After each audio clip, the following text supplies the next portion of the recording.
Bonjour à tous, nous sommes Irina et Lola, préparatrice physique et préparatrice mentale, et bienvenue sur le podcast Au sommet, l'équilibre de sa performance, votre guide qui vous aide à trouver le chemin de votre épanouissement sportif. Nous aidons les sportifs à trouver ou retrouver l'équilibre de leur performance grâce à la préparation mentale et physique. Notre mission est de vous aider à créer un état d'esprit résilient et une condition physique optimale afin que vous puissiez surmonter les obstacles, atteindre vos objectifs et développer votre plein potentiel. Retrouvez-nous 2 fois par mois pour un épisode en duo et un épisode en solo. Salut à tous et à tous, bienvenue sur votre podcast Au sommet, l'équilibre de sa performance. Et aujourd'hui, on se retrouve avec un invité, Valérie. Salut Valérie. Bonjour. Salut Lola. Salut Irina. Et aujourd'hui, on va faire un nouvel épisode sur la nutrition et aussi la nutrition sportive. C'est pour ça que Valérie est avec nous aujourd'hui. Donc, on va lui poser quelques questions sur la nutrition et elle va déjà se présenter. Valérie, est-ce que tu peux te présenter?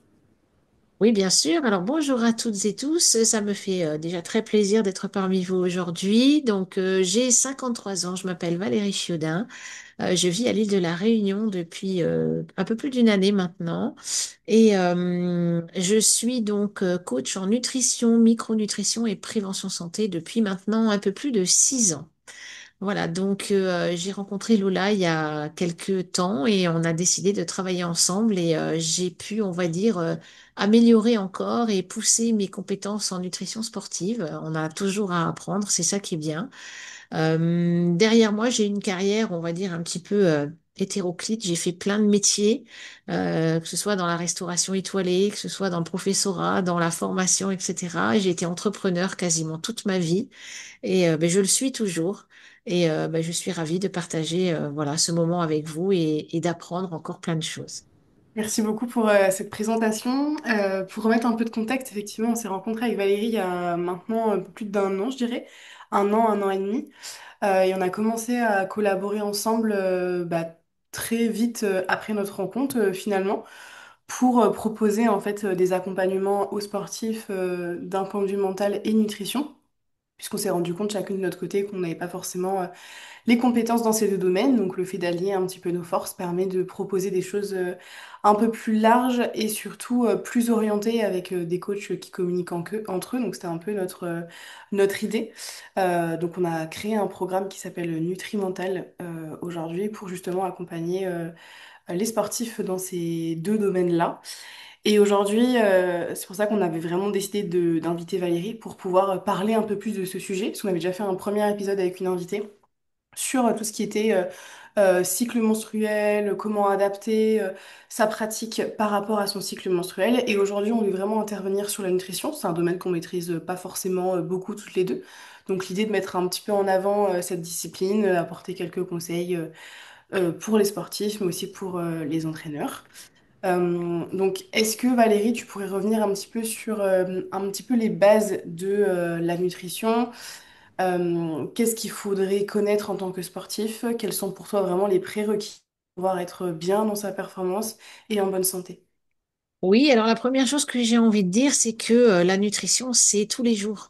Parce que souvent, les sportifs que je rencontre font de gros efforts de nutrition, on va dire, juste avant l'entraînement ou avant et après, parce que c'est des périodes importantes où ils ont besoin d'être en forme, etc. Et en fait, ce qu'il faut bien comprendre, c'est que notre métabolisme, il travaille au quotidien, il se fatigue au quotidien et il a surtout une grande mémoire. C'est-à-dire que si on n'en prend pas soin pendant certaines périodes, eh bien, il saura s'en souvenir. Et pour les sportifs, il ne faut pas qu'ils s'en souviennent et qu'ils nous envoient de la douleur ou qu'ils envoient des fatigues excessives au mauvais moment.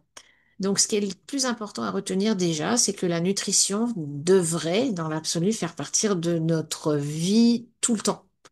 D'accord? Et se dire que on peut faire des excès, hein, on peut, comme tout le monde, parce qu'il ne s'agit pas de se priver, il ne s'agit pas de se frustrer. Ça, c'est la pire des choses à faire, justement. Mais c'est plutôt d'avoir une vie dans l'équilibre, comme toujours. Comme je dis toujours, c'est les excès qui sont mauvais. Donc, l'idée, c'est de se dire, bah oui, j'ai le droit à boire un petit peu d'alcool, j'ai le droit de, des fois, manger des choses moins traditionnelles, un peu ce qu'on appelle la malbouffe, hein, j'y mets des guillemets, mais un peu ça, mais de se dire que ça doit rester quand même des choses d'exception et que c'est une hygiène de vie. En fait, la nutrition, c'est avant tout aussi une hygiène de vie de tous les jours. Voilà, ça c'est le plus important pour moi. Et après, il n'y a pas besoin d'être non plus un expert. Je pense qu'il faut savoir écouter son corps. Alors cette phrase fait souvent rire les gens, mais non, elle n'est pas drôle. En fait, quand on dit écouter son corps, ça veut dire qu'un sportif, d'autant plus que d'autres personnes, a des signaux dont on reparlera sans doute au cours de ce podcast, mais il a des signaux qui lui disent attention, blessure possible ou attention, extrême fatigue. Et des fois, eh ben, ils ne l'écoutent pas ou ils ne l'entendent pas et c'est là qu'il faut intervenir, on va dire. Voilà. Mais la nutrition, c'est tous les jours. Voilà ce que j'ai envie de dire en un premier temps. Du coup, si je comprends bien, l'alimentation, enfin, que ce soit un sportif ou non, en fait, en réalité, notre hygiène de vie, enfin, notre alimentation a une grosse importance sur notre santé physique de tous les jours, qu'on soit Oui. sportif ou non. Et tu disais, enfin, ça m'a frappé parce que je ne pensais pas à ce point, que si on a fait des excès dans le passé, notre corps va nous le rappeler plus tard ou il va pas être en capacité de faire certaines choses. Enfin, comment ça se passe? C'est un peu ça, t'as tout compris. En fait, notre corps, c'est vraiment un ordinateur de bord, tu vois. Il garde, tu imagines un peu un ordinateur, voilà, qui est capable de garder tout ce que tu fais, toutes les recherches que tu fais, tout ce que tu vas aller travailler, c'est gardé. Le corps, c'est exactement la même chose. Donc, ça veut dire que si pendant des années, tu fais des excès, mais importants, ou si la personne, elle a des comportements qui ne sont pas bons pour elle, tu vois, le corps garde en mémoire. Je prends un simple exemple. Quelqu'un qui abuse de protéines, d'accord? La protéine, il en faut beaucoup dans le sport, mais si tu commences à tomber dans l'excès de protéines, ce qu'on appelle l'hyperprote, il faut faire très attention parce que ton foie, ton pancréas, tes reins gardent tout en mémoire et ils te le resservent 20 ans plus tard, 15 ans plus tard, avec des problèmes métaboliques, des problèmes de santé, d'accord? Mais on n'y pense pas, parce que quand on est dans le sport, le but, c'est la performance, le but, c'est d'être suffisamment musclé, c'est d'atteindre un certain poids, c'est de sécher, c'est de faire un certain nombre de choses. Donc, c'est un exemple, hein. Autre exemple, si tu n'as pas l'habitude de t'hydrater, on y viendra tout à l'heure, parce que dans nutrition, on oublie souvent l'hydratation. L'hydratation viendrait presque avant. D'accord? Parce qu'on est fait quand même de 75% d'eau et que l'hydratation, à la limite, sans manger, tu tiens un peu plus, mais sans boire, ton corps ne tient pas du tout, d'accord?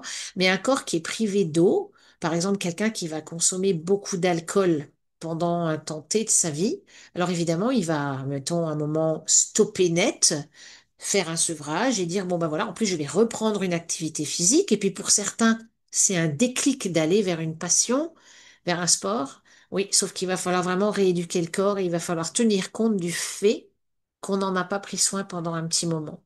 Donc la nutrition, c'est vraiment, voilà, c'est chaque jour quand tu te lèves et que tu commences ta journée, prendre soin de soi via ton assiette, c'est hyper important. Et le sportif a quelque chose en plus, c'est que en période d'entraînement et de performance ou de compétition, il y a un degré à monter en plus en nutrition, un soin encore plus particulier à apporter, tu vois. Mais ça doit pas être juste sur cette période-là. C'est une continuité à une hygiène de vie continue, en fait. Alors évidemment, là je donne quelque chose de parfait, quoi. On a l'impression, on se dit, ben voilà, ça c'est ce qu'il faudrait. Et la vie est là, on s'adapte, mais dans l'absolu, c'est vraiment très important parce que les dégâts peuvent être importants de mal s'alimenter. Je le vois un peu à l'image de la mobilité. Par exemple, si on prend un truc plus physique, si je travaille pas ma mobilité, si je l'entretiens pas quand je suis un peu plus jeune, en fait, dès que je vais arriver vers 60, 70 ans, je vais peut-être plus être capable de rien que monter les escaliers, ça va être compliqué, je vais avoir des douleurs articulaires, etc. Ou si je ne m'entretiens pas physiquement, c'est pareil. Mais c'est Si je fais pas exactement, d'activité physique, ouais, c'est exactement la même chose. En fait, c'est si on exact. n'en prend pas soin du corps avant, après, on va avoir, enfin, notre corps, tant qu'on est jeune ou tant enfin, je veux dire, on est capable de tenir ce rythme de vie-là. Enfin, ça nous impacte pas plus que ça, mais par contre, notre corps, il va nous le rendre des années plus tard avec des rhumatismes, des douleurs articulaires. On ne pourra plus rien porter. Enfin, c'est un enfer après. Donc, C'est exactement ça. Et tout ça, tu vois, les gens disent souvent, ah mais c'est normal, je vieillis. Ah mais c'est oui, non. normal, j'ai ci ou là. Mais non, en fait, c'est pas normal. C'est faisons un petit flashback sur ma vie qui est derrière moi. Comment j'ai mangé, comment j'ai bougé, comment je me suis hydratée, comment j'ai vécu tout simplement. Et là, mais des fois, tu comprends un petit peu mieux pourquoi bah, ça grince ou ça coince quand les années s'accumulent, par exemple. Et en ce moment, on parle souvent aussi de cette notion un peu que le ventre et l'intestin sont le deuxième ou le premier cerveau. Donc il y a vraiment un lien entre ce que l'on mange et les réactions au niveau du cerveau qu'on va avoir derrière dans la foulée. Et il y a beaucoup du coup de nutrition qui sortent, donc plus naturel, à l'écoute un petit peu de son corps. Il y a beaucoup de personnes qui mettent en avant qu'il y a des effets vraiment, bah, déjà il y a moins de stress, les émotions sont plus stables aussi. Donc est-ce que toi tu le remarques aussi? Est-ce que c'est une manière d'accompagner aussi que tu mets en avant? Est-ce que c'est un régime vraiment spécifique ou c'est simplement manger plus naturellement des produits qui sont non transformés? Enfin voilà, quels sont un peu les prérequis par rapport à ce microbiote et bah voilà, quels sont un peu les bénéfices que tu connais. Bah, tu as mis le doigt sur une chose effectivement très importante. Alors là, le cerveau, oui, alors on a le cerveau, bien sûr, celui-là, et puis notre deuxième cerveau, c'est l'intestin. C'est-à-dire que toutes nos émotions passent par là. Alors quand on parle d'émotions, hein, c'est pas seulement la colère, le pleur, etc., mais c'est aussi la peur, l'inquiétude de mal faire, tout ce dont tu parles d'ailleurs dans tes lives que j'écoute avec attention parce que tout ce qui est pensée et tout ce qui se passe dans la tête, en fait, moi, je le revois sur l'intestin des gens. Effectivement, tu rencontres des soucis de ballonnement, de douleur, de ventre gonflé, d'inconfort, vraiment. Alors ça, c'est lié à deux choses. C'est lié effectivement à tout ce qui est mental et émotionnel, c'est-à-dire que des fois, tu vas pouvoir manger quelque chose, bah, ça passe tout bien. Et tu vas manger la même chose 15 jours plus tard, dans un moment où tu es stressé, dans un moment où tu es inquiet, dans un moment où tu n'es pas bien et où ton sommeil, pour le coup, est perturbé aussi. Et là, comme par hasard, tu vas avoir le ventre qui gonfle, de la douleur, etc. Ça va pas du tout passer. Et des fois, on se dit, mais je comprends pas, j'ai mangé la même chose il y a 15 jours et tout va bien, et là, je suis vraiment mal, ça passe pas, etc. Tout simplement parce que ben, le cerveau est descendu au niveau de l'intestin, ça a pris le pouvoir et c'est en train de te parler. C'est-à-dire que ton intestin est en train de te renvoyer ce qui ne va pas. Alors, bien évidemment, tu as évoqué un deuxième point, c'est que le transformer, le tout fait, l'ultra transformé, c'est à bannir. Alors, évidemment, tout le monde va me dire, ah ben, c'est facile à dire, on n'a pas le temps. Cette phrase revient tout le temps, mais moi, tu crois que j'ai le temps de cuisiner? Mais tu crois que j'ai le temps d'aller faire le marché? Tu crois que j'ai le temps d'aller faire des courses et de regarder les étiquettes? Alors, évidemment, on est dans une vie où on est tous pressés comme des citrons, où c'est toujours pour avant-hier, où c'est très compliqué. Et puis j'ai envie de dire, dans les métiers du salariat, sans doute encore plus que quand on est entrepreneur, parce que entrepreneur, c'est une forme de liberté, hein, je dis bien, parce que on doit quand même gérer un planning et ne pas faire n'importe quoi. Mais en fait, on ne prend pas le temps. Le problème aujourd'hui, c'est que quand on va vers le transformer, etc., c'est inflammatoire au possible. Inflammatoire, ça veut dire que ça va mettre le feu dans nos organes, ça va mettre le feu dans le corps. Et l'inflammation, c'est la base de toute maladie et de toute douleur. D'accord? Donc, mange du sucre transformé, bois des boissons bourrées, pareil, de sucre, etc. Mange beaucoup de choses industrielles, à juste regarder sur l'étiquette, ça chauffe 3 minutes au micro-ondes, etc. À un moment donné, c'est l'inflammation qui va rendre ton intestin malade. Donc, tu as non seulement tout ce qui est pensée émotionnelle qui passe par là, donc ton intestin réagit. Et de l'autre côté, il y a qu'est-ce que je mets dans mon assiette et dans mon verre. Et comment j'élimine tout ça. Est-ce que je suis plutôt sur le canapé télé, téléphone et compagnie, ou est-ce que bah, je fais du sport? Parce que là aussi, le sport va permettre de nettoyer. Cependant, l'intestin reste l'organe le plus fragile pour le sportif. Un sportif qui a du mal à éliminer les acides lactiques, un sportif qui pousse son organisme toujours plus loin pour la performance, va avoir un organe qui réagit en premier, c'est l'intestin. Et l'intestin doit être chouchouté. C'est vraiment, tu en as parlé, le microbiote. L'intestin, c'est le cœur et le centre de notre digestif et de notre corps. Donc, il faut vraiment le bichonner pour qu'il fonctionne bien, il fasse son travail d'élimination, il fasse son travail d'assimilation. Et ça, ben, tout est lié. Et si en plus je rajoute là-dessus du stress, etc., ben, j'allume le feu encore plus, d'accord? Mais on en revient à un mot très important que je vais utiliser plusieurs fois, c'est l'inflammation. Il faut travailler là-dessus, c'est primordial. Mais l'inflammation vient aussi de nos émotions. Donc, tu l'as très justement dit, c'est lié. Et donc, pour pouvoir calmer un peu cette inflammation, ou du moins avoir une alimentation équilibrée en tant que sportif, qu'est-ce que tu conseilles? Quelles sont un petit peu les bases? Voilà, qu'est-ce que tu donnes comme idée de recette, par exemple, aux sportifs que tu vas accompagner?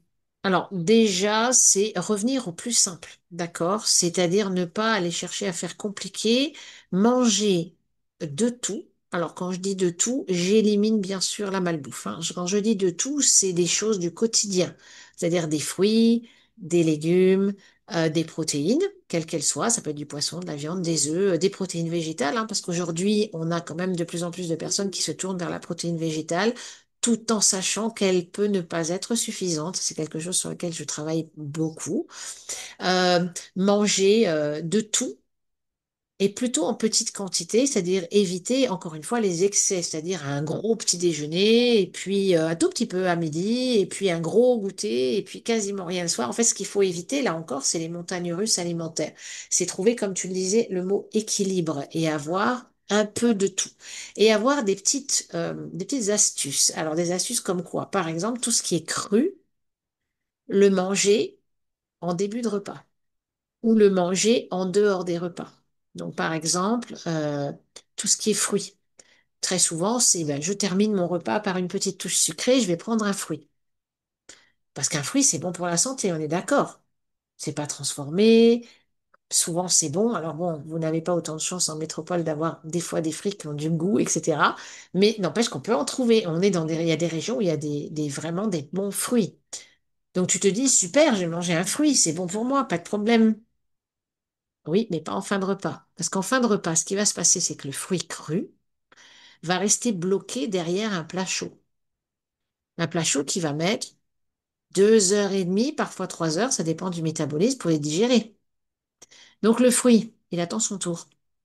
Et il fait le piqué derrière, il attend, il attend, il attend, il attend. Et il fermente, il fermente, il fermente, il fermente. Donc le peu de nutriments, vitamines, minéraux qu'il avait perdu depuis longtemps. Mais pendant qu'il attend, il envoie pas forcément des bons sucres et il envoie des ballonnements, il envoie des maux de ventre, il envoie des gènes et en l'air de dire, oh, c'est quand mon tour, quoi. Donc, pour éviter tout ça, on va manger nos fruits. Alors, soit en début de repas, si on aime ça, je pense au melon, par exemple. C'est quelque chose qu'on mange plutôt en entrée, en début de repas. Donc, il est digéré en une demi-heure. Les vitamines sont immédiatement diffusées dans l'organisme. Le sucre est géré. On amène la suite du repas, tout va bien. Donc, ça peut être le cas du melon. Sinon, on mange son fruit, eh bien, en collation, à 10 heures. Enfin, je dis 10 heures. Tout dépend encore une fois de l'heure à laquelle on a petit déjeuner ou à ton petit déjeuner déjà. On peut prendre un fruit en milieu de matinée, on va dire, et on peut en reprendre un en fin de journée, entre 16 et 17 heures ou entre 16 et 18 quand on a une fourchette un peu plus large. Encore une fois, digéré en une demi-heure, vitamines distribuées, pas de pollution d'aliments chauds derrière. Donc voilà, ça c'est des petites choses que je donne pour les sportifs, mais pour tout le monde. D'accord? Le cru, toujours en premier. Tout ce qui est crudité, salade, etc., mangez-le toujours avant. D'accord? Avant de commencer votre repas. En plus, dans une salade, on a souvent un filet de citron ou on a souvent un peu de vinaigre. On en parlait dernièrement avec Lola qui disait, mais oui, c'est un réflexe que j'ai. Et en fait, le vinaigre va permettre de préparer l'estomac et l'intestin en posant une pellicule autour, ce qui va faire que ça va repousser les mauvaises graisses. D'accord? Donc, mangez aussi votre cru avant, d'autant qu'il sera lui aussi mieux digéré. D'accord? Donc, commencer un repas par du cru, c'est l'idéal. Ça, c'est des petites choses que je donne. Après, restez sur des choses simples. Vous avez envie d'une collation, pensez à des amandes, des noisettes, des noix, un carré de chocolat noir. plutôt que d'aller vers, alors je ne vais pas citer de marque, mais voilà, du chocolat de mauvaise qualité dans lequel on a 80% de sucre, très peu de cacao, etc. Éviter les gâteaux industriels, éviter ce genre de choses. En fait, moi j'ai envie de vous dire, revenez aux choses simples et de base. Et mangez plutôt plusieurs fois par jour en petite quantité que des grosses assiettes ou des gros repas. Parce que le corps a besoin de travailler et laissez votre estomac et votre intestin se reposer entre chaque repas, en comptant à chaque fois 2h30, 3 heures de digestion. Ouais, ça c'est un truc à prendre en compte quand on mange et qu'on va s'entraîner derrière, par exemple. Toute l'énergie qui est mise dans la digestion, c'est l'énergie qu'on n'aura pas lors de l'entraînement. Donc c'est là on ressent de la fatigue, etc. On se met à bâiller pendant l'entraînement, on ne sait pas forcément pourquoi. Et du coup, ça vient de là. En fait, tout le système digestif, il prend énormément d'énergie. Et nous, derrière, bah, on ne comprend pas pourquoi on n'arrive pas à s'entraîner comme d'habitude. Et on a toujours ce réflexe, on nous dit tout le temps, par exemple, quand on fait une course d'aviron, on nous dit tout le temps, manger 3 heures avant. Et en fait, et peut-être reprendre un sucre rapide, un fruit, 1 heure avant la course, qui sera digéré rapidement pour se donner un petit coup de boost. Mais jamais, jamais après, enfin jamais avant 2 heures avant la course, sinon on ne sera pas dedans, quoi. On ne sera pas sur notre niveau optimal. Quoi. Mais ça, c'est des petits réflexes qu'on nous a tous dit en tant qu'athlète, manger 3 heures avant, et qu'on répète du coup en tant qu'entraîneur Ah aussi. oui. Donc maintenant, c'est ancré et c'est même pas une question que je me pose en fait. Enfin, je me suis jamais vraiment posé la question. C'est pour avoir le temps de digérer. Mais je me suis jamais dit, c'est parce que si je digère pendant ma course, c'est pas que je vais vomir, c'est que en fait, juste j'aurai pas assez d'énergie. Enfin, mon énergie sera pas correctement distribuée. Ah non, mais c'est Et complètement ça. La digestion fait partie des choses qui fatiguent le plus quand même, hein. On s'en rend pas compte, hein. Mais donc forcément, comme tu dis, si tu veux t'entraîner en même temps, bah, le corps il va devoir choisir où est-ce qu'il met l'énergie. Et voilà. il va pas forcément la mettre au bon endroit, donc tu vas en baver, entre guillemets, pendant voilà, ton entraînement. Ouais, c'est ça, tout à fait. Et je suis limite un peu plus partisane de partir en ayant un peu la faim plutôt que de manger à juste avant. Enfin, je veux dire, si je sais que je vais m'entraîner à 16 heures et qu'à 15h40, j'ai super faim, enfin j'ai faim, je suis plutôt partisane d'attendre un peu avant de manger ou prendre vraiment une pâte de fruits, un truc très rapide et de manger après, plutôt que de partir en ayant les ballonnements. Enfin, c'est vraiment. Je me suis retrouvée à faire des séances de course à pied. Il n'y a que cette discipline qui me fait ça, où je mangeais 2 heures avant et j'avais mal à l'intestin, j'avais mal à l'estomac quand je courais parce que. Mais ça me fait que ça sur la course à pied. Et ça me fait vraiment très mal au ventre. Ça me fait des brûlures d'estomac. Du coup, je me suis dit, bon, faut que j'avance encore mon repas parce que sinon, faut que je prévoie 3 heures avant d'aller courir, sinon ça marche pas. Oui, oui, non, tout à fait. Tu as raison. Donc, ouais, ça m'a étonnée. Ça me l'avait jamais fait. Et d'un coup, ça m'a étonnée. Mais on parlait un peu de pH des aliments. Enfin, on parlait d'acidose chez les sportifs. Oui. Bien savoir les recycler, les utiliser, parce que tout ce qui est acidose musculaire, en fait, c'est de l'énergie qu'on vient utiliser. Après, c'est juste qu'on va saturer et c'est là que ça va nous faire mal. Mais en réalité, c'est pas un déchet, nos muscles s'en servent pour reproduire l'exercice qu'on lui demande. Donc, c'est savoir bien le recycler. Et aussi, on peut, après notre séance, déjà récupérer et on peut s'alimenter en fonction pour baisser enfin, redonner, comment expliquer ça? Remettre notre pH au neutre. C'est On ça. est, on est vers l'acide, donc manger des aliments qui tendent vers le basique pour se remettre au neutre. J'avais quelques listes d'aliments comme ça, Oui. notamment épinards, céleri, carottes, chou-fleur, pommes de terre, tomates. tout ça, c'était tous ces légumes-là basiques pour redonner, enfin se remettre à l'équilibre, quoi. C'est tout à fait ça. Alors effectivement, tu te dis, bon, comment faire? Est-ce que je fais une soupe? Est-ce que je le mange cru? Est-ce que comment je refais? Mais il est vrai qu'il faut faire baisser le taux d'acidité qui est monté en flèche.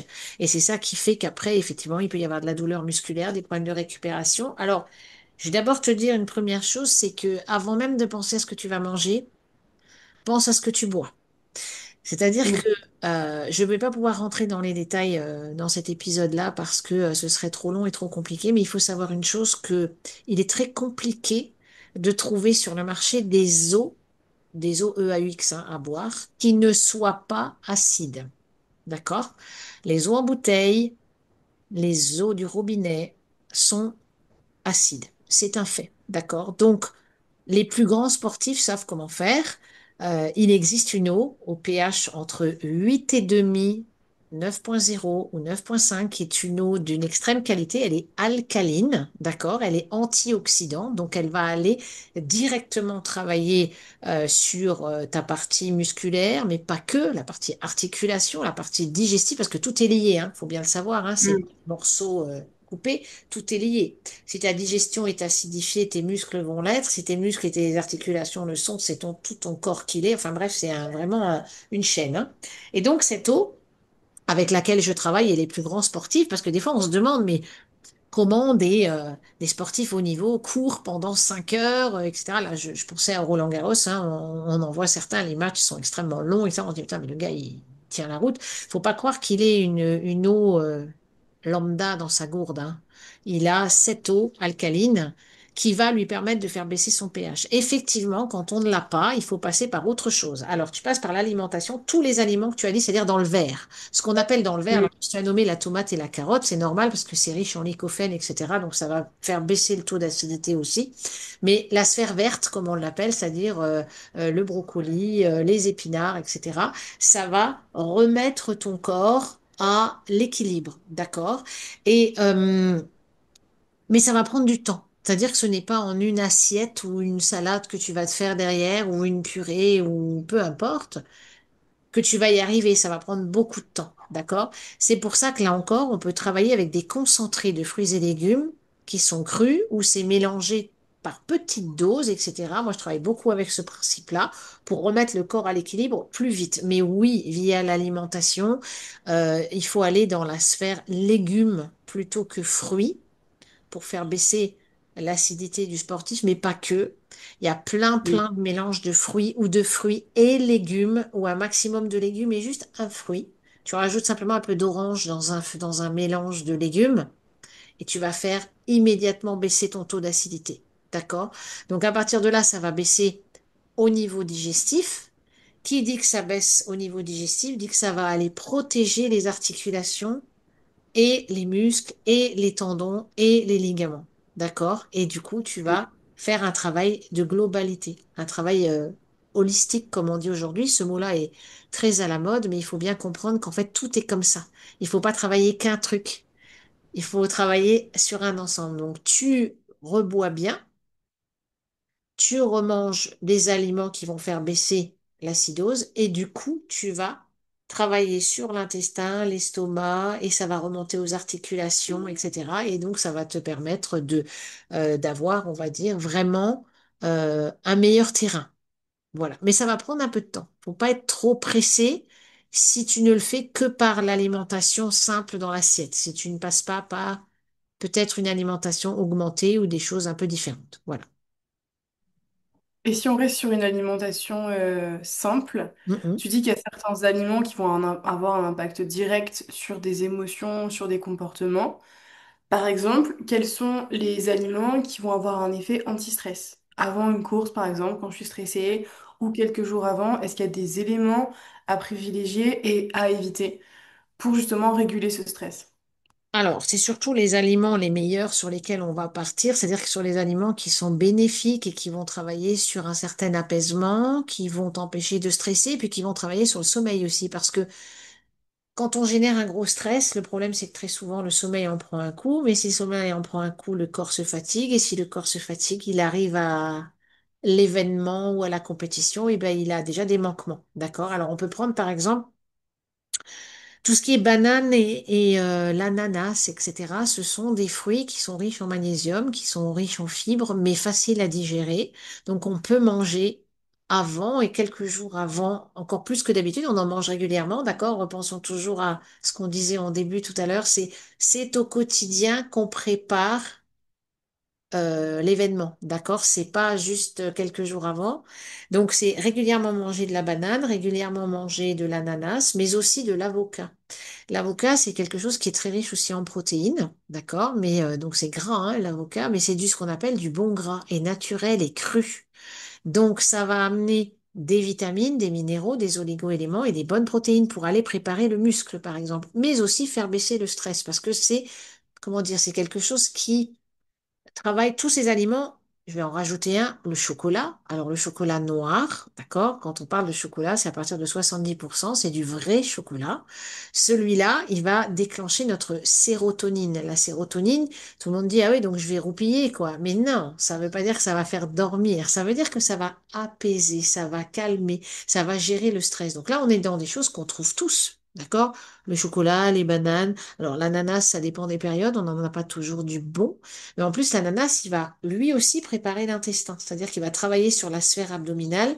Le sportif travaille beaucoup avec l'ananas parce que c'est un fruit qui à la fois amène des vitamines, etc., pour arriver sur la concentration et autres, mais va beaucoup travailler sur le digestif. Donc, il est important d'en consommer avant, mais en synergie avec de la banane, en synergie avec de l'avocat, etc. Ça va faire un effet apaisement. Le corps va apprécier ses cocooning. C'est comme si vous le mettiez dans un écrin comme ça, de confort, de coton, ça fait cet effet-là. On a aussi tout ce qui est amandes et noix de cajou. Alors attention juste à ces choses-là, de ne pas les prendre salées ou pleines de... Des fois, elles sont sucrées, ça dépend. Vous savez, les mélanges fruits, comment on appelle Mm. ça, et amandes, etc., c'est souvent trop sucré. Il faut vraiment les prendre brutes de décoffrage, c'est-à-dire aller les chercher dans, c'est pas, dans les magasins, dans les distributeurs, là où il y a rien que le fruit, la noix de cajou, la noix, l'amande. Là, on est dans quelque chose de à la fois réconfortant, ça apaise, et la seule chose, il faut réguler la quantité. C'est-à-dire, il faut pas s'avaler la tablette de chocolat, il faut pas manger 100 grammes d'amandes d'un coup. Il faut en manger par petites quantités et vous verrez que ça marche très bien. Le carré de chocolat, riche en magnésium, le magnésium apaise. Le magnésium pose les choses, le magnésium calme, mais le magnésium travaille aussi sur le muscle. Tout ce qui est crampes et récupération, il suffit de monter d'un cran son taux de magnésium de manière naturelle, si on ne veut pas le faire par complément alimentaire. Et on le trouve dans la banane, la griotte, la date, le chocolat noir, la fève de cacao, quoi, en fait. Voilà, dans ces aliments faciles à trouver et à manger. Voilà. Et encore une fois, trouver un équilibre et les prendre plutôt en dehors des repas. En collation, ce genre de choses en plutôt en collation. Et dans les eaux, on peut en trouver des eaux riches en magnésium. Ça peut fonctionner, ça ou pas? Par Tout à fait. hydratation. Oui, par Ouais. l'hydratation, tu vas avoir beaucoup de... T'as une eau particulièrement qui est riche effectivement en magnésium. Alors, il faut juste faire attention de quand on n'a pas le choix que de boire de l'eau en bouteille, d'alterner toujours les eaux, de ne pas boire toujours les mêmes, parce que malheureusement, après, ça va te fabriquer des petites choses dans les reins et ça peut te faire des calculs rénaux et des choses comme ça. C'est pas vraiment agréable. Donc, il faut faire un tout petit peu attention à, encore une fois, varier. D'accord? Mais oui, bien sûr, il y a des eaux plus riches que d'autres en calcium, plus riches que d'autres en magnésium. Donc, on peut. Par contre, encore une fois, ne pas tomber dans l'excès. Je dirais alterner deux eaux. Tu vois, une eau de source et une eau minérale, en te disant, bon là, je blinde un peu le magnésium, par exemple, mais je vais à côté boire un verre sur deux ou un verre sur trois d'une eau de source qui sera beaucoup moins chargée pour que ton Mm. rein et ton système de filtrage puissent y trouver encore une fois l'équilibre. Ok. Je voulais juste faire un petit aparté sur, parce qu'on parlait de la banane et de l'ananas, Oui. qui sont archi appréciés des sportifs et qui sont faciles à trouver. Et en plus, il faut savoir que c'est quasiment les seuls fruits qui ne nécessitent pas d'emballage supplémentaire. Donc, ils sont amenés directement comme ça, enfin, dans des cartons, enfin, dans des cagettes par bateau, etc. Et que c'était écologiquement les plus responsables que les autres, les kiwis qui viennent de Nouvelle-Zélande. Ça, c'est un peu la catastrophe. Mais banane et ananas, en général, c'est au niveau de la planète, c'est les meilleurs. Donc, D'accord. raison de plus pour les consommer. Mais voilà. Et qu'est-ce que je voulais dire? On parlait de l'eau alcaline, Oui. mais alors j'en ai jamais entendu parler. Mais c'est un secret, j'ai l'impression, c'est bien Non. gardé. C'est pas un secret, si tu veux, c'est un domaine où il y a beaucoup à faire. C'est un domaine dans lequel je me suis formée pendant un long moment parce que l'hydratation, si tu veux, c'est la base de tout. Et on ne se rend pas compte en fait que lorsqu'on boit de l'eau en bouteille, on est sur un pH de 4. Quand on boit de l'eau du robinet, on doit être pareil entre 4 et 5, c'est-à-dire qu'on a des eaux chargées, chargées, chargées, qui sont lourdes, d'accord, et qui sont chargées en métaux lourds, etc., mais d'une acidité redoutable. Euh, Souvent, quand on teste l'eau du robinet, tu sais, on reçoit, oui, votre eau, elle est bonne, il n'y a pas de problème. Et si on fait le petit test du pH, oh bah fiche, elle est bleue. Tu te dis, bah, c'est bizarre, parce que l'eau du robinet, elle devrait pas l'être. Bah oui, c'est un petit peu les communes qui mettent du chlore dedans pour la rendre bleue et qui mettent des sulfates et autres. Et donc, si tu veux, bah, elle est faussement alcaline. Elle va réagir tu sais, aux petites gouttes que l'on utilise pour faire virer l'acidité ou pas. Mais en réalité, elle est acide. Cette acidité-là, on la comprend pas toujours, mais si tu veux, c'est une horreur pour nos articulations, une horreur pour notre digestif, pour nos douleurs, etc. Alors bien sûr, ce système pour la rendre alcaline est un système de filtrage et d'ionisation, si on peut dire, pour résumer très très sommairement, mais qui demande vraiment de s'y attarder. Quand on ne le sait pas, on ne peut pas savoir. Mais moi, quand j'ai, euh, on va dire, eu l'occasion de voir des vidéos ou de lire sur des grands sportifs, je ne vais pas les nommer, mais Ronaldo, Mbappé et tant d'autres, on ne va pas rester dans le domaine du foot, il y en a partout et dans tous les domaines. Celui qui s'est fait battre au tennis, là, je me rappelle plus, qui avait 38 ans, l'autre en avait 25, il a couru pendant 5 heures, il n'en pouvait plus. Mais en attendant, il a vachement bien tenu pour 38 ans. Ces gens-là boivent cette eau alcaline. Alors, bien sûr, ça a un coût, bien sûr, c'est un investissement dans une vie, bien sûr, c'est une autre façon de boire de l'eau, mais je peux te dire que quand tu as une eau qui n'est plus acide, donc tu vas vers du 8,5, 9,0, 9,5, c'est-à-dire une eau douce, une eau alcaline, tes petites cellules, elles applaudissent, elles sont contentes parce que tu arrêtes d'oxyder. Si tu arrêtes d'oxyder, tu arrêtes de faire vieillir. Et si tu arrêtes de faire vieillir, tu arrêtes de faire souffrir. Donc, ça devrait être plus connu. Ça l'est dans les sports de très, très, très haut niveau. Mais c'est un grand boulevard de travail sur lequel je me suis mise, je ne te le cache pas, mais parce que c'est très intéressant et que j'ai trouvé une réponse à cette acidité et à cette oxydation qui abîme tous les organismes, hein, pas seulement ceux des sportifs. Mais Ouais. le sportif ayant cette acidose de par sa pratique et autres, il en a d'autant plus besoin que quelqu'un lambda, tu vois. Et je voulais te poser la question sur, on voit beaucoup en ce moment pour filtrer son eau du robinet, Oui. les grands bâtons de charbon qu'on vient mettre dans sa bouteille pour filtrer son eau. Est-ce que c'est un placebo ou est-ce qu'il y a un réel intérêt à avoir ça chez soi? Alors, Je sais pas. comment te dire? Placebo, j'irai pas jusque-là. Non. Mais peut mieux faire, si je peux me permettre cette expression. C'est-à-dire que c'est déjà mieux que rien. C'est-à-dire qu'il y a une prise de conscience de la personne de dire, bon, mon eau est polluée, mon eau n'est pas propre, mon eau m'amène des métaux lourds, des antibiotiques, des pesticides, tout ça, si je prends l'eau du robinet. Si je prends l'eau des bouteilles, j'ai les molécules plastiques, les résidus et tout le tatouage en plus. Donc, ok, je vais, certains mettent des billes de céramique, certains effectivement mettent le bâton de charbon, etc. J'ai envie de te dire, pour moi, c'est un premier pas vers je me rends compte que l'eau est un sujet et qu'il faut que je m'y intéresse. Donc, je commence à chercher des solutions et ce bâton de charbon, entre autres, est un moyen naturel de faire mieux, d'accord? D'enlever des polluants et de commencer à nettoyer ton eau.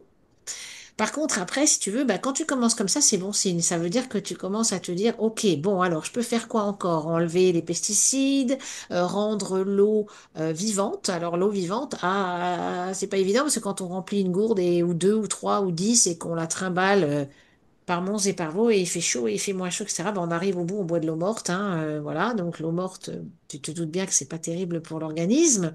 Donc après, on va penser à comment je pourrais aller chercher de l'eau vivante et puis l'acidité. Comment je pourrais aller vers de l'eau alcaline, d'accord? Et puis comment je peux aller vers de l'eau légère où tu vas avoir des molécules tellement fines qu'elle va réellement hydrater, d'accord? Parce que l'eau qu'on boit, elle est lourde.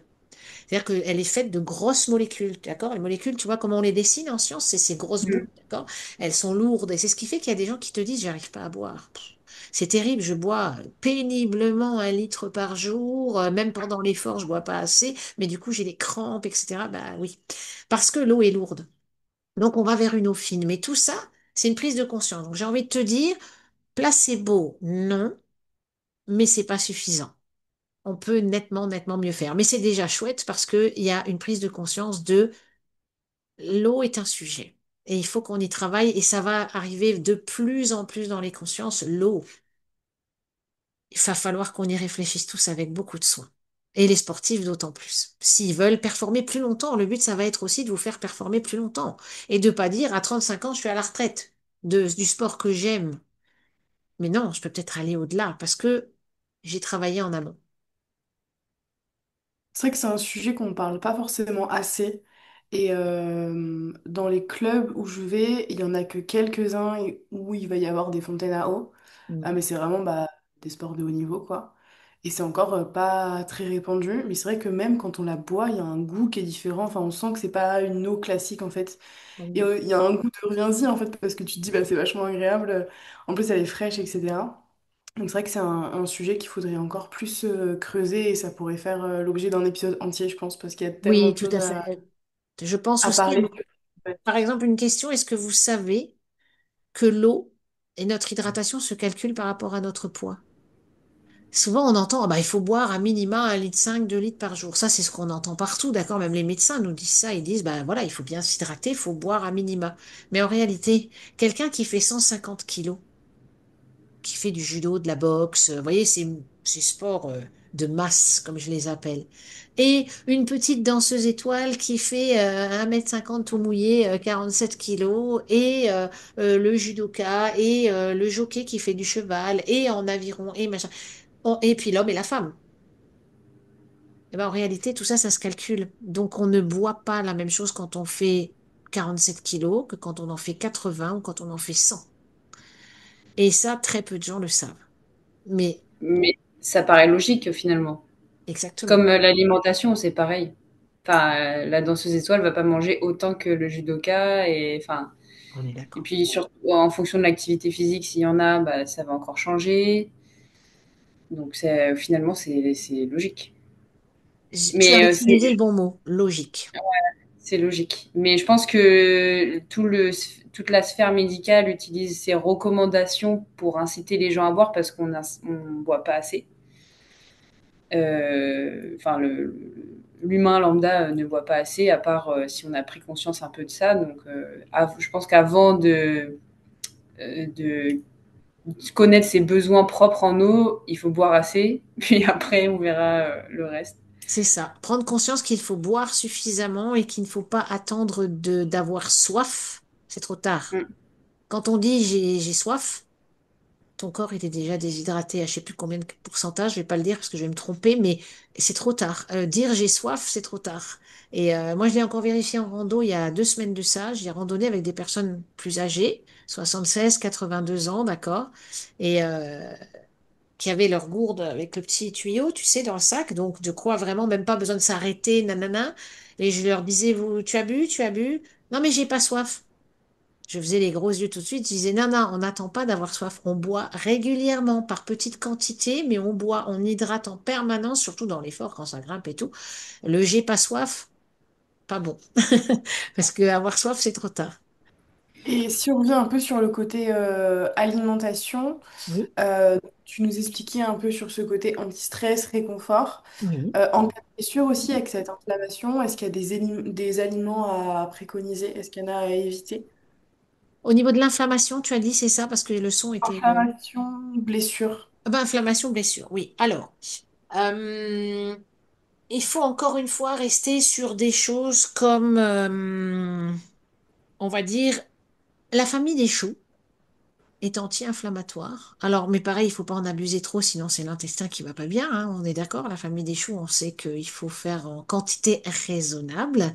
Voilà pourquoi moi je travaille avec des mélanges en toute petite quantité, d'accord. J'apprends vraiment à mélanger des choses et non pas à manger, par exemple, une grosse assiette de brocoli ou une grosse assiette de choux ou de chou-fleur. On va plutôt essayer de faire un petit peu d'œufs avec un petit peu d'œufs et un petit peu d'œufs.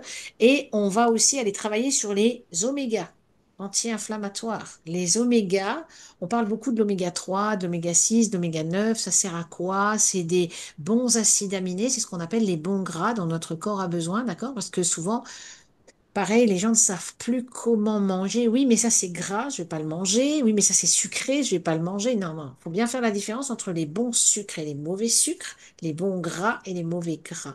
Et dans les omégas, il y a de bons omégas comme l'oméga 3, mais pas que, qui va permettre de travailler sur l'inflammation, d'accord? Qui va réguler tout ça en plus du, voilà, brocoli, le chou et les poissons en général. Donc, quelqu'un qui n'a pas envie de se complémenter en oméga 3, bien qu'aujourd'hui, il faut bien comprendre que l'oméga 3, le corps ne le fabrique pas, d'accord? Notre corps n'est pas une usine à oméga 3, donc on est en carence très rapidement. Or, l'oméga 3, c'est la base. Ça évite l'inflammation, c'est le cardiovasculaire, c'est tout un tas de choses. C'est le muscle aussi, d'accord? C'est un corps souple. Donc, l'oméga 3, non seulement on ne le fabrique pas, mais en plus, il ne résiste pas à la chaleur. C'est-à-dire à 25 degrés, c'est mort. Donc quand vous cuisinez du poisson, je ne sais pas si vous avez déjà essayé de cuisiner en dessous de 25 degrés, ça ne cuit pas des masses. Donc ça veut dire qu'on devrait manger tous les jours ou plusieurs fois par semaine du poisson cru au cul du bateau, minimum 100 grammes, qui n'a pas vu le soleil. D'accord? Il n'a pas du tout été posé sur le pont pendant le transport, tout ça. Il n'a pas vu le soleil parce que l'oméga 3 ne résiste pas à la lumière non plus. Autrement dit, ben, on ne le fabrique pas, il résiste pas à la chaleur, il résiste pas à la lumière. Alors, j'en ai dans les poissons. Oui, alors lesquels je vais manger? Et cru, ben, on n'en mange pas tant que ça. Donc, comme je le cuis, je perds en oméga 3. Je vais mettre de l'huile dans mes salades. Riche en oméga 3, c'est marqué sur la bouteille. Hein? Une bouteille qui est transparente, c'est ça? Qui était à la lumière dans le rayon du magasin, qui a été à la lumière sur le parking du supermarché en attendant d'être rangé, etc. Ah zut, donc mon oméga 3, il a pris la lumière. Donc, bon, bah, il va falloir que je trouve des moyens. Donc, voilà pourquoi on préconise pour les sportifs, tout autant que pour tout le monde, de prendre des omégas à côté, d'aller bien les choisir sous forme concentrée très souvent, mais parce que entre le corps qui voilà qui fabrique pas et ni chaleur ni lumière, bah, les vrais oméga, on a du mal à les trouver. Et pourtant, c'est anti-inflammatoire. Et pourtant, on en a besoin. Et pourtant, c'est des bons acides aminés pour notre cerveau, parce que le cerveau, c'est un gros bout de gras, hein, faut quand même le savoir.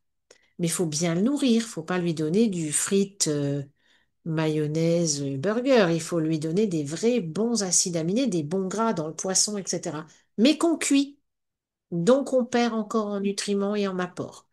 Voilà pourquoi on parle souvent de se complémenter pour aider à la désinflammation. Parce que malheureusement, dans l'alimentation simple du quotidien, on ne trouve plus tout ça. Il y a une petite guéguerre qui existe avec certains diététiciens, et je dis bien certains, hein, je ne mets pas du tout tout le monde dans le même sac, qui disent c'est n'importe quoi la complémentation et de quoi tu parles, puisque tout est dans la nature. OK? Tout est dans la nature, mais certainement pas en quantité suffisante pour que notre métabolisme puisse tourner comme une horloge. C'est pas vrai. C'est la qualité et la quantité qui ne va plus.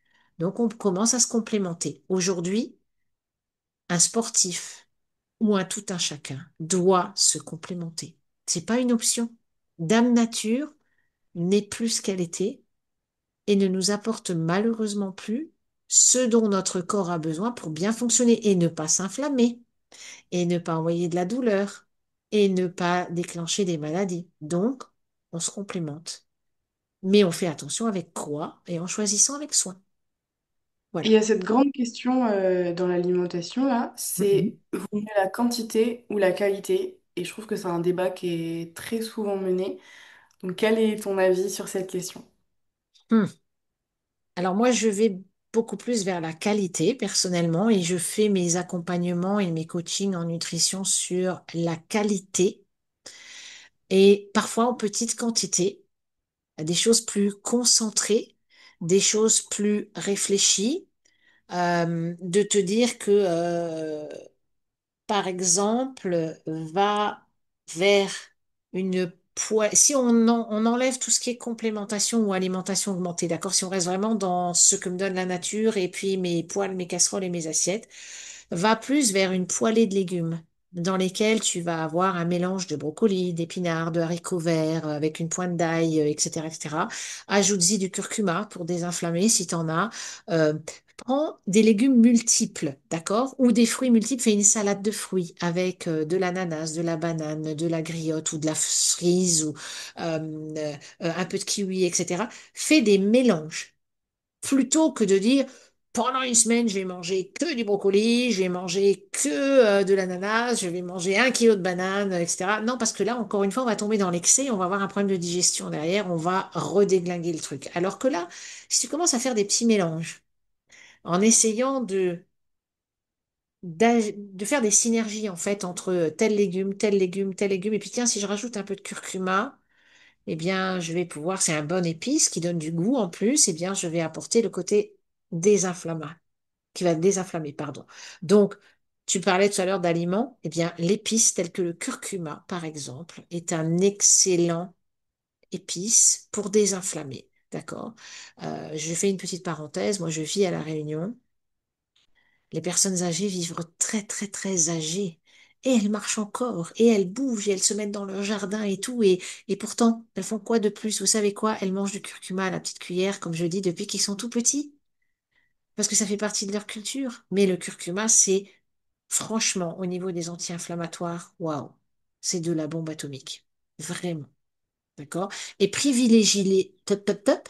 Mettez l'accent sur le curcuma à râper, par exemple, plutôt que de l'acheter déjà en poudre. D'accord? Il est encore plus puissant et on en trouve, hein, on en trouve un peu partout. Donc c'est chouette. Et voilà comment on peut désinflammer de manière naturelle. Et pensez à faire des mélanges toujours et ne pas manger qu'un aliment un par un. Mélanger des choses. En plus, c'est beau, il y a de la couleur dans l'assiette, on a envie de le manger. Mais des petites quantités, pour revenir à ce que tu disais, la qualité en petites quantités plutôt que la quantité de piètre qualité. Ouais, c'est pas de, enfin, ça a pas trop d'intérêt, mais un peu dans tout. Enfin, ça touche l'alimentation, mais autant de notre vie quotidienne Oui, oui, que dans le sport, que, enfin, on privilégiera plus la qualité de ce qu'on fait plutôt que la quantité où ça va peut-être plus nous épuiser, où on va pas savoir pourquoi, exactement. ou voilà. Enfin, je veux dire, je le redis, mais ça paraît un peu logique Mais tu as raison. de, Mais le monde dans- perd un peu ses logiques. Donc c'est tout à fait bien de remettre ce mot au centre de toutes nos réflexions. C'est soyons logiques. C'est exactement ça. et mélanger un peu tout. Enfin, imaginons que j'ai une passion dans la vie. Si je fais que ça tout le temps, c'est possible que je me lasse. Donc, si peut-être que va falloir que j'arrête à un moment donné, que je fasse autre chose, que je puisse varier mes loisirs aussi. Sinon, bah, je vais peut-être péter un câble. Ou si je fais que j'adore mon boulot, mais si je fais que ça à un moment donné, bah, ça va être le burn-out. Faut que je On est d'accord. change. C'est, enfin, c'est un peu partout comme ça, quoi. Oui, mais tu sais, Je- il y a un exemple qui me vient toujours parce que ça a été un chemin de vie pour moi aussi de travailler auprès des enfants. Souvent, tu sais, les parents d'aujourd'hui sont tristes de penser qu'ils passent peu de temps avec leurs enfants parce qu'ils ont des emplois du temps de malades, des métiers qui leur prennent un temps fou. Et puis l'enfant, il est bah, chez nounou ou en crèche, etc. Et les parents sont vraiment tristes de ne pas pouvoir passer assez de temps avec leurs enfants. Et moi, je leur dis toujours, c'est pas la quantité qui compte, c'est la qualité. Il vaut mieux 5-10 minutes le soir auprès de son enfant, de moments cocooning avec une belle histoire avant de dormir et partager sa journée, etc., que 1 heure où, à un moment donné, on va quand même lui donner son téléphone ou on va le mettre devant un dessin animé, mais on sera juste à côté, on aura l'impression de passer du temps avec. Non, c'est vraiment la qualité. C'est exactement ce que tu disais, c'est comme...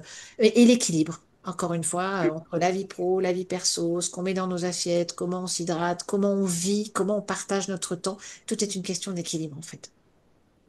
Pour nuancer un petit peu, justement, c'est la question que je posais par rapport à ça. C'est que, il y a des diètes du sport qui vont orienter plus sur la quantité pour des raisons de carence. Il faut que tu manges ton taux de protéines par jour, sinon tu vas être carencé. Donc peu importe enfin, la qualité, vaut mieux que tu aies ton ratio de micro et de macro, sinon ça peut être grave pour plus tard. Donc c'était plus dans cette notion aussi de nuance. Donc, est-ce que ça dépend aussi de son sport? Est-ce que ça dépend aussi de sa discipline? Enfin, j'imagine que c'est aussi assez personnel. Si on a un sport, entre guillemets, juste dans l'entretien, je pense que la qualité est vraiment à privilégier. Mais si on est dans un sport, où on a absolument besoin d'avoir une dose de protéines, suffisante et que économiquement parlant, c'est pas forcément, facile de pouvoir privilégier la quantité et la qualité. Est-ce qu'il faut pas mieux quand même manger un peu plus, mais de la mauvaise qualité? Alors, là, on entre vraiment dans un processus de choix, d'accord, euh, qui appartient à chaque accompagnant, d'accord, et qui appartient à chaque personne. Alors, effectivement, premier point, oui, tu ne vas pas du tout réagir pareil entre des sports différents, des métabolismes différents, un âge différent, homme-femme différent, où nous, on a les hormones en plus qui nous tricotent et qui rajoutent une couche à comment bien s'alimenter dans ces cas-là. Donc ça, vous en aviez déjà parlé hein, dans un autre épisode, mais voilà. Euh, alors, personnellement, mais là je dis bien personnellement, donc avant que les jugements arrivent, parce que le but c'est pas du tout d'être jugé ou de juger, je n'irai jamais vers de la quantité de mauvaise qualité. Mais ça me regarde, c'est-à-dire que j'ai une façon de travailler où je vais sensibiliser la personne à plutôt s'orienter vers une complémentation, mais alimentaire. Je parle d'alimentation. Je parle pas forcément de pilules, de poudres à réhydrater, de choses comme ça. Ou si je vais vers là, je vais faire très attention. Je vais vous donner un exemple. Pour quelqu'un qui va avoir besoin de plus de protéines, plutôt que de l'envoyer vers de la protéine en grosse quantité et de mauvaise qualité, c'est-à-dire une forme de malbouffe et une forme de manger jusqu'à plus pouvoir, mais surtout, faut de la prot, faut de la prot, faut de la prot. Je vais lui dire, OK, on va aller chercher peut-être un apport en protéines différent via un shaker. D'accord? Donc une poudre qu'on va réhydrater. Par contre, et là encore, je le dis bien, c'est à titre personnel, je ne vais jamais emmener vers de l'hyperprotéiné. Jamais. Parce que j'en ai vu les dégâts. Je l'ai travaillé avec des médecins fonctionnels. On a remarqué ce qui se passe. Comme je l'ai expliqué en début, c'est que l'hyperprotéiné, c'est bien sur le moment, mais les dégâts sont considérables dans les années qui suivent. Donc pour moi, on rigole pas avec ça. C'est pas quand c'est fait qu'il faut s'affoler. C'est trop tard. D'accord? Donc, quand on a 40 ans et qu'on a des tas de soucis de digestion, ou les reins, le foie, etc., qui commencent à avoir des soucis, c'est un peu tard pour... mais il faut se rappeler de ce qu'on a fait 20 ans plus tôt. Moi, je vais plutôt vers encore une fois, un équilibre en protéines, c'est-à-dire que la personne va s'alimenter avec des protéines du quotidien, le poisson, les huiles, etc., mais où on sait qu'il manque des choses. Je vais rajouter des omégas et je vais aller mettre un shaker. Mais ce shaker, il va être contrôlé, c'est-à-dire que je vais par exemple aller sur de la protéine végétale, de pois jaune, de riz, avec toutes les vitamines pour être dans à peu près 38% de protéines. C'est-à-dire un équilibre, encore une fois, mais qui, accumulé à ce qui a été mangé à côté, va monter le taux de protéines, mais de manière intelligente, d'accord? Pas en allant vers une quantité de mauvaise qualité. Vous comprenez ce que je suis en train de dire? C'est-à-dire, je vais amener plus de protéines, en plus de mon alimentation, mais de forme intelligente. 38%, on est plutôt pas mal à l'équilibre. Je vais aller chercher des vitamines, des minéraux. Je vais aller chercher un taux de sucre bas parce que pour pas qu'il y ait un pic ou des chutes de glycémie derrière, donc je vais aller chercher un taux de sucre équilibré et je vais aller chercher un shaker dans lequel il va y avoir aussi un niveau de digestibilité, c'est-à-dire qu'il va être rapide, maximum 40 minutes, pour que le sportif n'ait pas une lourdeur digestive qui puisse arriver au mauvais moment. D'accord? Donc je vais plutôt privilégier ce genre de choses. Donc, je ne suis pas une anti, mais je suis une anti mauvaise qualité en grosse quantité. Je vais plutôt aller chercher un apport protéiné intelligent. Alors oui, on me traite parfois de pénible. Celle-là, elle est chiante, hein. Elle va chercher des trucs compliqués et tout. Non, non, non.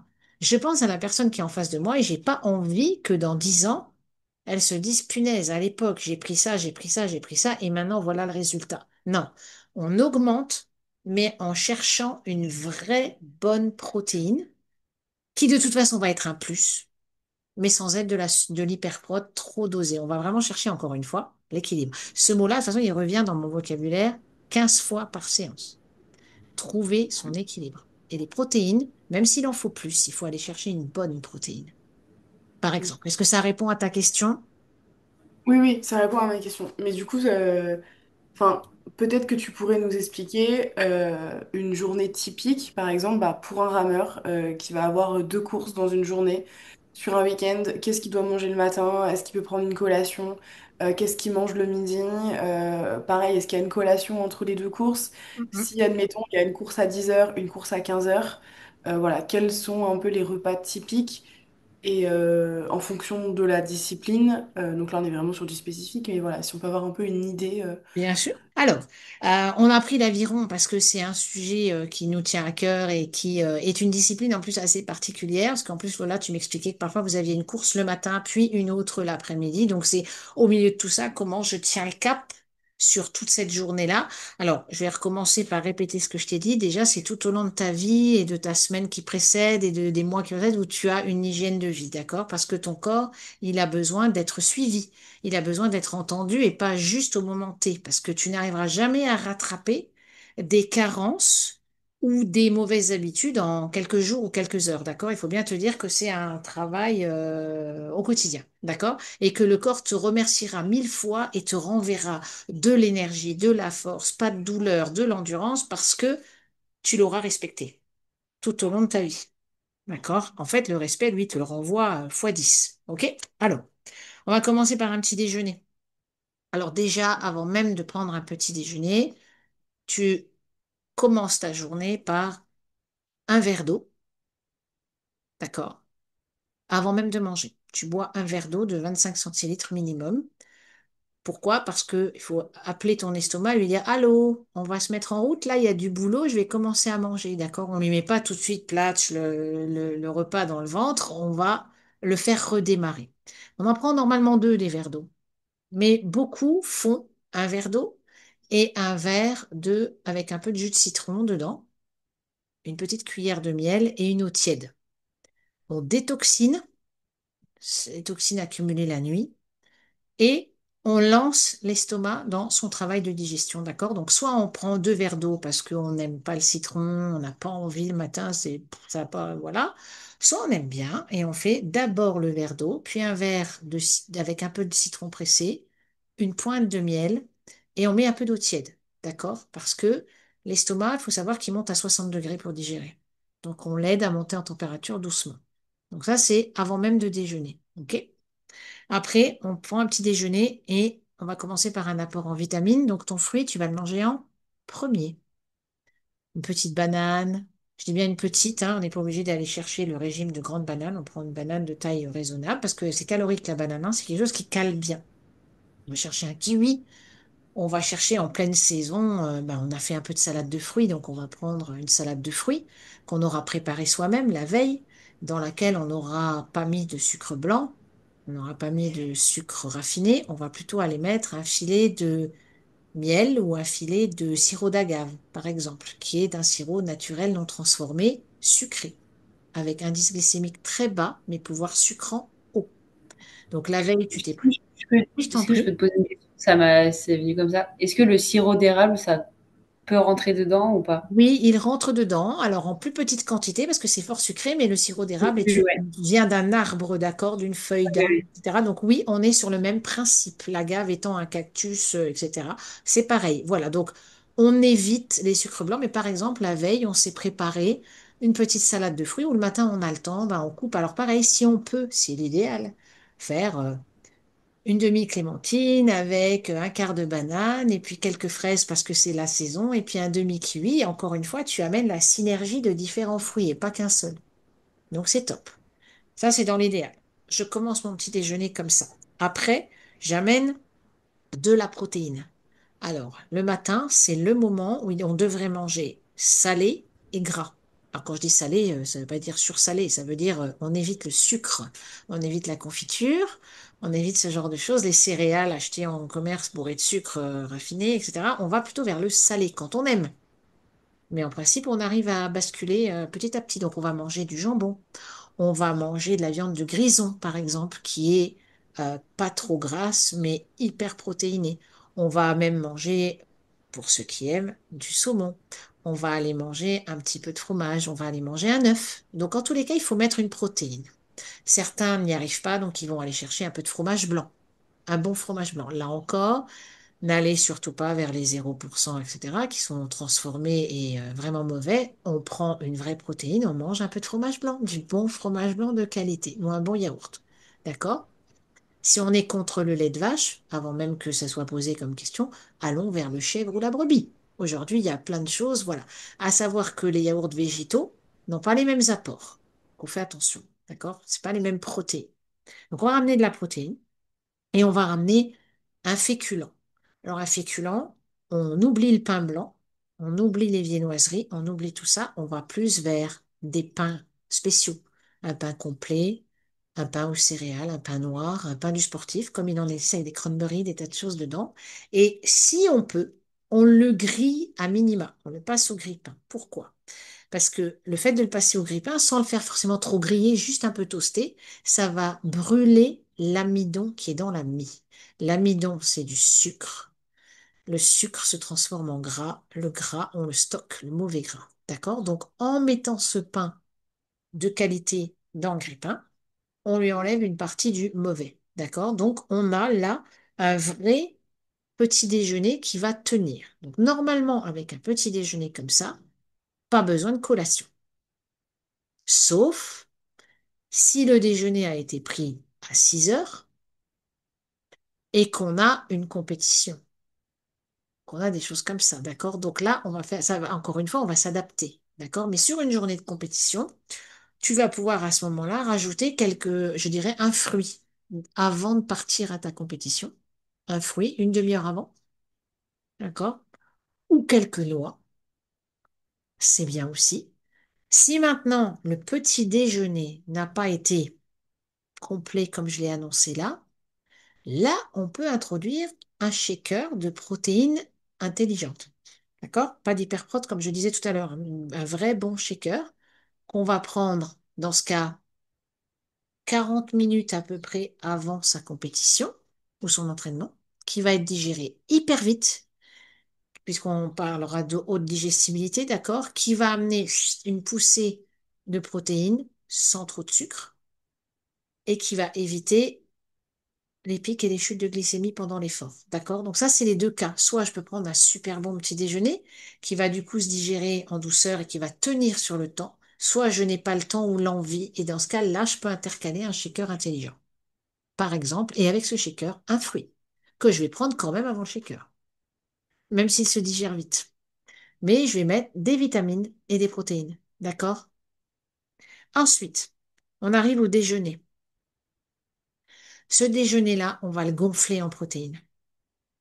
On va manger plus de viande, plus de poisson, plus d'œufs. Si on n'en a pas mangé au petit déjeuner, on va remettre des œufs.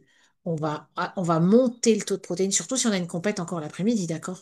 Donc là, on va gonfler. Le midi, c'est vraiment le repas où on va plus gonfler la protéine. On va bien sûr mettre à côté des légumes crus avant de commencer mon repas. Une petite salade de carottes, une petite salade de betterave, quelques tomates cerises, un peu de concombre, etc., etc. Ensuite, je vais prendre mon plat chaud avec plus de protéines. Si on faisait une assiette, on aurait une demi-assiette de protéines et le reste pour le milieu. En cas de compète, hein, je m'entends, d'accord, on est sur une journée type, hein. Et on va avoir les féculents et les légumes en ayant moins de féculents que de légumes, mais des féculents quand même suffisants parce que en sucre lent, c'est quand même important. Mais il faut pas surcharger l'estomac en digestion. OK? Donc, on va aller vers des féculents complets que l'on va cuire al dente pour que l'indice glycémique reste bas et que ma digestion soit optimisée. D'accord? Parce que plus on cuit, plus le taux de sucre il monte Et puis le féculent, il est lourd à digérer pour l'intestin et l'estomac, d'accord? Donc on le cuit al dente, il faut que ça croque encore. OK? Et en dessert, j'évite le fruit cru.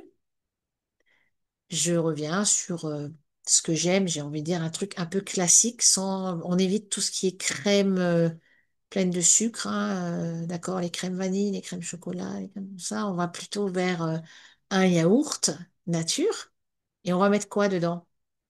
Un filet de miel, un filet de sirop d'érable, un filet de sirop d'agave, on va plutôt aller vers quelque chose de comme ça, que, voilà, ou alors on va manger une compote. Une compote, ce sont des fruits cuits, donc à la fin du repas, zéro problème de digestion, avec un taux de sucre contrôlé, et tout va bien. On va pas en manger, pareil, la moitié du pot, on va manger un petit ramequin, quoi. Voilà. Ça, c'est le midi. Après, le soir, on va alléger, on va laisser souffler le corps, mais on aura, après la compétition, pris une collation.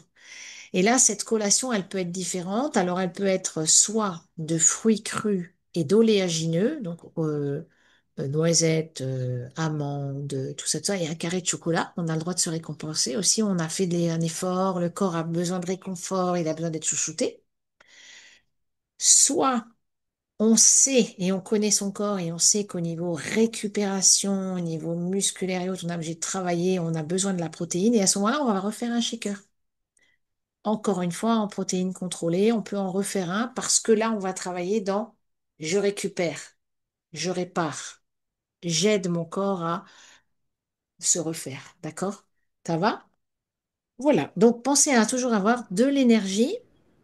Donc, avec les carbohydrates, c'est-à-dire tout ce qu'on mange pour avoir de l'énergie, dont les fruits, etc. On a les protéines pour les muscles, les bonnes graisses saines et les bonnes huiles. Et comme l'a dit tout à fait justement Irina tout à l'heure, à chaque fois, c'est un minima 2 à 3 heures avant l'effort. Donc, il faut jongler. Tu me parlais d'une course à 15 heures. Tu manges avant midi Mm. pour que la digestion démarre entre midi et demi.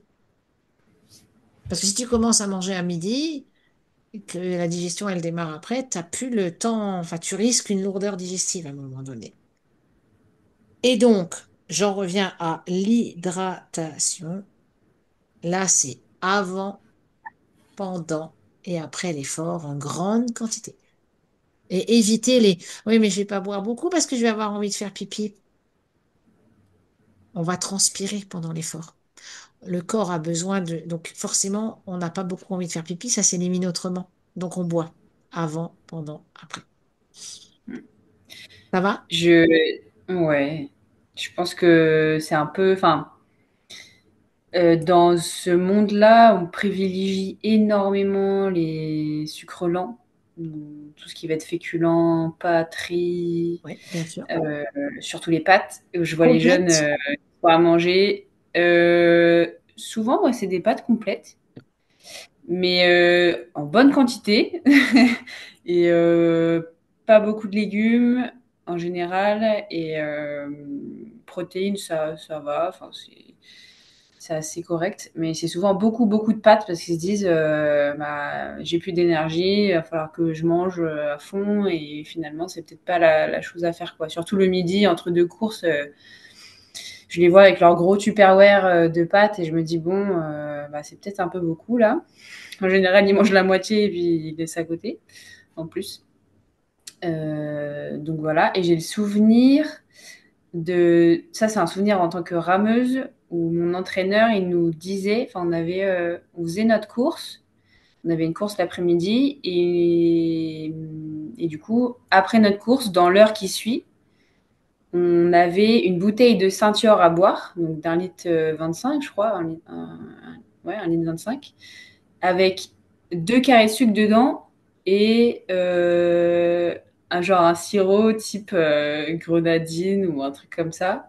Mais pas beaucoup. Hein, mais... Et on avait bah, la bouteille entière à boire dans l'heure qui suivait notre course. Et j'étais là, bah, ça me paraît beaucoup déjà. Et puis pourquoi tout rajouter dedans? Enfin, je comprenais pas trop l'intérêt. J'ai dû le faire une fois. Et puis après, ça m'a saoulée, j'ai arrêté. Mais ouais, je comprenais pas trop l'intérêt. Enfin, il a pas su nous expliquer plus que ça, quoi. Alors, c'est À bien parce part que que tu as c'est une façon de senti d'instinct que c'était pas terrible. Ouais, bah, je me suis dit, ça me paraît beaucoup. J'ai jamais fait ça. Bon, enfin, Alors déjà, euh, l'hydratation se calcule que par l'eau. Dès que l'eau est oui. aromatisée, ça ne compte pas dans l'hydratation. Donc déjà, qu'elle soit aromatisée par n'importe quoi, un sirop, un thé, du café, tu vois ce que je veux dire? Dès que ce n'est pas de Mm, l'eau en l'état, elle compte pas dans dans l'hydratation. Déjà. Après, les sucres, bon ben voilà, non, non. Vaut mieux à ce moment-là remanger un peu plus de fruits, tu vois, aller chercher de l'ananas, aller chercher de la banane, aller chercher des fruits de saison, etc. Booster vitaminement parlant, tu vois, et en remontée de sucre avec plutôt des choses naturelles. On évite les mm, sirops, on évite les carrés de sucre, au secours. À la limite, prends une pointe de cuillère de miel, mais à part ton eau. C'est-à-dire, tu sens que tu as une petite chute de sucre, tu vois, t'es pas très bien. À la limite, où tu prends quelques raisins secs ou un peu d'abricots secs, des choses comme ça, tu vois. Tu manges ça et tu bois à part pour que mm. tu aies une réelle hydratation, tu vois. Et pour revenir à l'hydratation qui est hyper importante, déjà on met pas d'eau on met pas de sucre dans l'eau, les sirops non plus, et on observe ses urines. C'est-à-dire que, ok, les gens disent, j'ai pas regardé mon pipi. Oui, non, on n'en est pas là. L'idée, c'est que si tu veux vraiment regarder comment tu vas détoxiner et comment ton corps va se nettoyer après l'effort, tu bois beaucoup et là tu vas aller aux toilettes, d'accord? Puisque tu vas pas transpirer, ça va pas être Mm. éliminé de la même façon.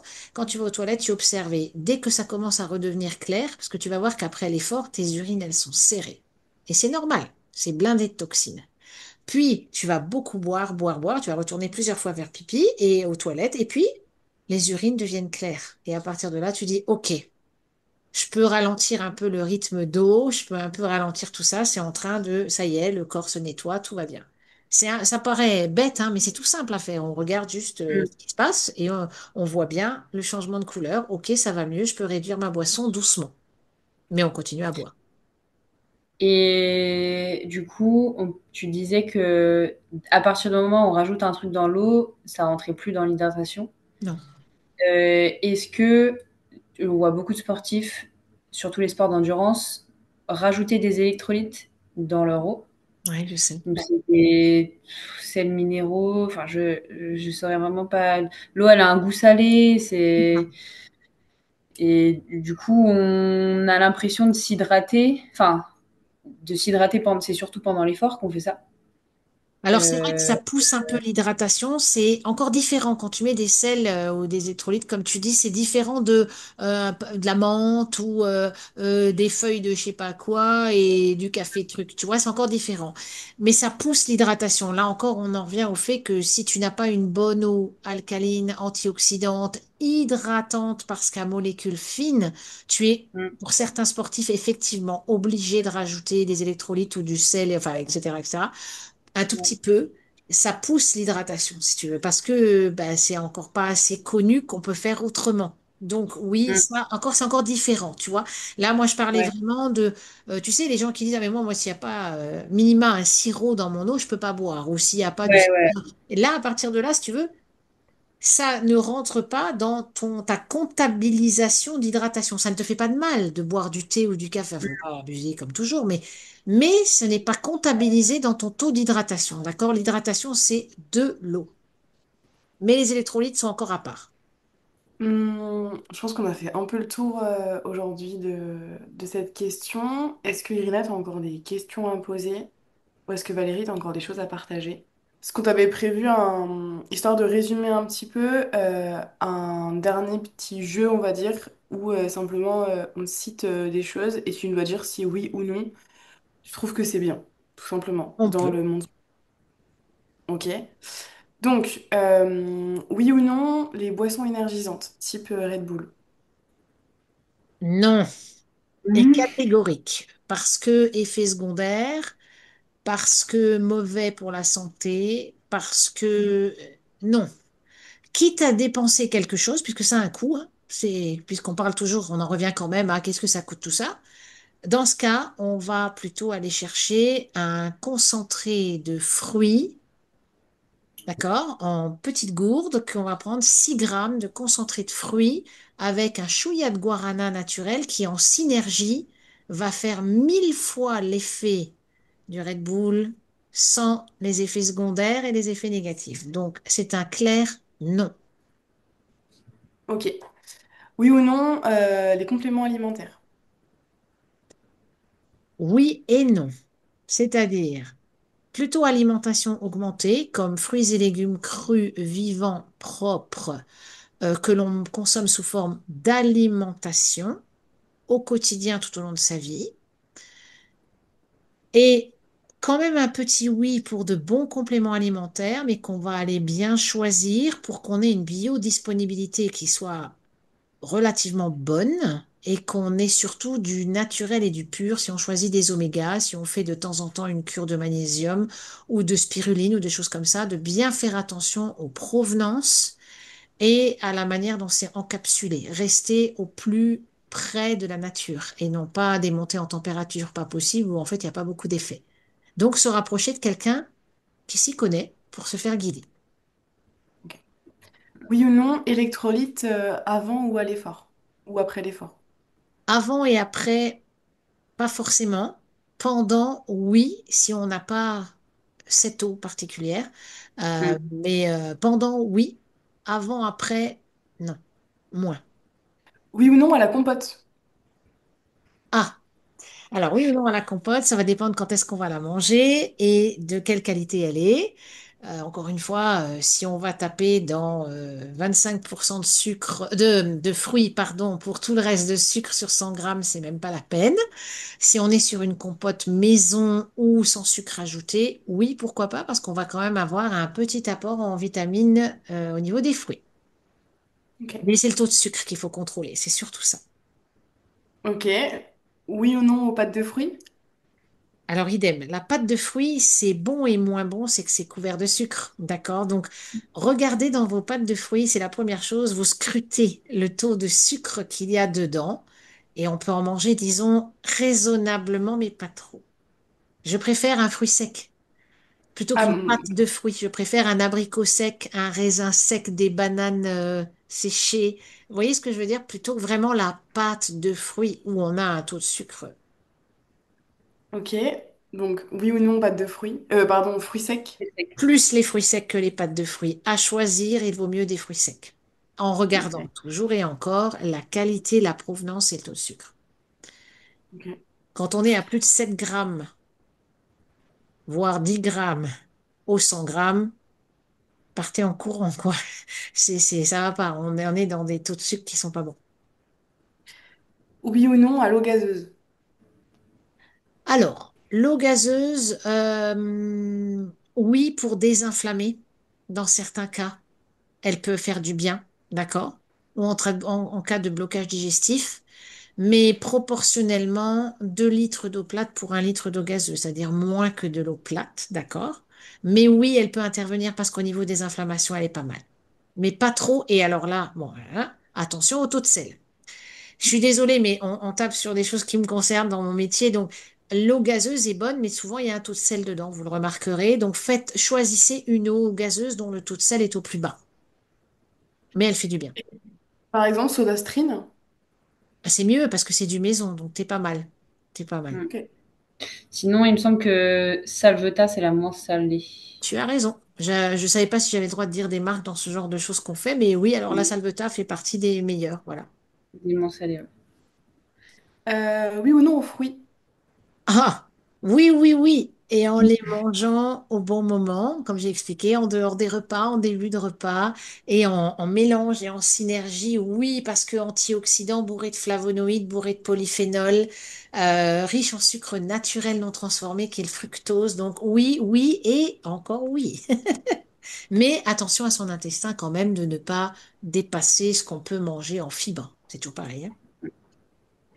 Oui ou non aux protéines en poudre? Alors, j'en ai parlé. Oui, mais.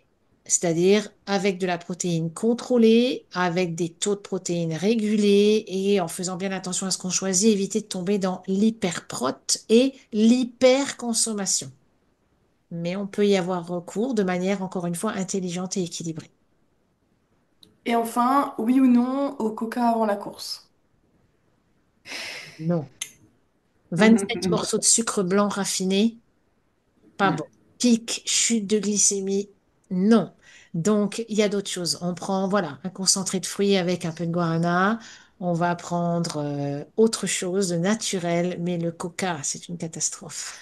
Non, le coca, je sais quelque chose que je ne pourrais décidément pas recommander. Je me fais pas des amis, hein, mais non, non. Et ben, je pense qu'on arrive au bout de cet épisode. C'était cool de pouvoir partager sur ça. Je pense que ça pourrait même se développer sur d'autres thématiques. C'est vrai que l'eau est ressortie pas mal, mais il y a aussi...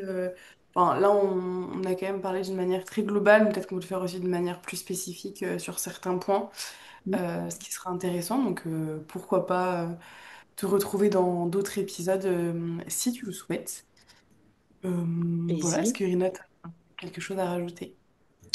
Non, j'aurais pas forcément de choses à rajouter. Comme tu as dit, on a vu un peu le global et ce serait intéressant de voir des thématiques un peu plus spécifiques en fonction des retours aussi qu'on a sur l'épisode d'aujourd'hui, qui pourraient être intéressantes. Moi, j'ai adoré faire cet épisode. J'espère que vous aussi. Oui. Est-ce que Valérie, tu as quelque chose à rajouter par rapport à l'épisode d'aujourd'hui ou... Non, ça a été un plaisir déjà de te rencontrer parce que je ne te connaissais qu'à travers Lola, donc c'était agréable. Ouais. Un visage sur un nom.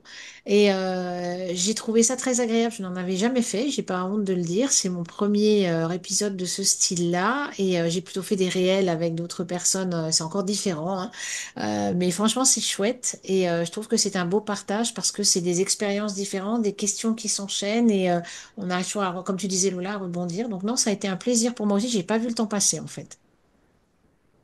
Merci beaucoup d'être venu et d'avoir accepté en tout cas. Avec N'hésitez plaisir. pas à commenter, à nous répondre aussi sous cette vidéo ou sous cet épisode sur des thématiques à creuser, sur des questions. Ça nous aide beaucoup à pouvoir faire continuer un petit peu ces épisodes. Donc merci beaucoup d'être de plus en plus nombreux. N'hésitez pas à vous abonner, à nous soutenir. Et on vous dit à bientôt dans un prochain épisode. À bientôt! À bientôt. Au revoir.